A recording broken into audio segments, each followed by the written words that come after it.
बातें अनकही, माई fiction world द्वारा प्रस्तुत एक अनोखा पॉडकास्ट जो आपको लेकर चलता है उन लम्हों की ओर जो कहे तो गए थे लेकिन शायद सुने नहीं गए। रात का आखिरी पहर था जब पहली बार उसके शब्दों ने मेरे दिल पर दस्तक दी थी।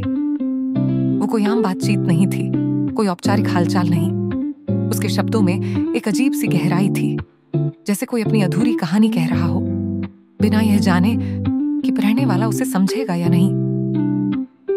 तुम्हारी बातों में खुद को पाता हूं। अच्छा लगता है। क्या है ना, मेरे घर में आईना नहीं है। वो पहली बार था जब उसके शब्दों में मैंने अपनी परछाई देखी थी। एक ऐसा एहसास जिसे मैं खुद कभी शब्दों में नहीं ढाल पाई थी। वो लिखता गया और मैं बस पढ़ती रही, जैसे कोई भूली बिसरी धुन याद आ रही हो।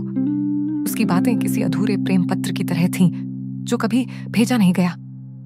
हर शब्द में एक अनकहा एहसास था, हर विराम में एक छुपा हुआ दर्द। कैसा अजीब है ना, हम कभी मिले नहीं, पर फिर भी लगता है जैसे बरसों से एक दूसरे को जानते हैं। मैंने जवाब में कुछ नहीं कहा, शायद इसीलिए कि मैं भी यही महसूस कर रही थी। उसके शब्द मेरे भीतर की गहरी परतों को छू रहे थे, उन कोनों तक पहुंच रहे थे जहां शायद मैं खुद भी नहीं गई थी। उसने फिर कहा, ये शहर सपनों की मंडी है। यहाँ हर कोई कुछ ना कुछ बेच रहा है, अपना हुनर, अपनी मेहनत या फिर अपने जज्बात। लेकिन कुछ लोग ऐसे होते हैं जो खुद को खो देते हैं इस दौड़ में। तुम्हारी बातें मुझे मेरा खोया हुआ हिस्सा लौटा देती हैं। मैंने अब भी कुछ नहीं कहा, पर मेरी चुप्पी शायद उसकी शब्दों से कहीं ज्यादा जोर से बोल रही थी। पहली बार लगा कि कोई सच में देख रहा है।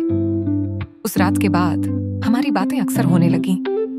कभी देर रात, कभी किसी खाली दोपहर में, जब दुनिया भाग रही होती थी और हम दोनों ठहर कर बातें कर रहे होते थे। वो अपने ख्वाबों की बातें करता, अपने टूटे सपनों की, उन रास्तों की जिन पर वो चला लेकिन कभी मंजिल तक नहीं पहुंचा। और मैं बस उसकी शब्दों के साए में खुद को देखती थी। तुम्हारे शब्दों में एक सुकून है, उसने एक बार कहा था। ऐसा लगता है जैसे ये किसी भूले बिसरे घर का दरवाजा खोल रही हो, जहां मैं बरसों से वापस लौटना चाहता हूं। मैं मुस्कुराती थी, पर अंदर ही अंदर कुछ हलचल सी मची थी। क्या वाकई मेरे शब्दों में सुकून था, या फिर वो बस किसी के शब्दों में अपने खोए हुए हिस्से को खोज रहा था। वो अनकहा रिश्ता जो कभी नाम नहीं पा सका। हमारी बातें लंबी होती गईं और उनके साथ मेरे जज्बात भी गहराते गए। पर हम दोनों जानते थे कि ये कुछ भी नहीं था। ये कोई रिश्ता नहीं था, कोई वादा नहीं था। बस दो अजनबियों की कहानियां थीं, जो कहीं ना कहीं एक दूसरे में खुद को देख रही थीं। फिर एक दिन उसकी आवाज में, उसके शब्दों में हल्की उदासी थी। तुम्हें पता है, कुछ लोग हमेशा के लिए साथ नहीं होते।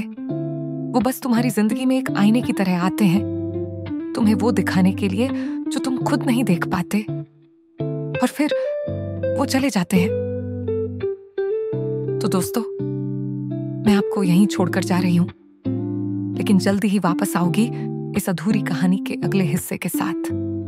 आप इस पॉडकास्ट की हर लेटेस्ट अपडेट्स के लिए और मुझसे बात करने के लिए मुझे फॉलो कर सकते हैं इंस्टाग्राम पर @mayasool 300। मैं हूं माया और आप सुन रहे हैं कुछ बातें अनकही। शुक्रिया और अपना ख्याल रखिए।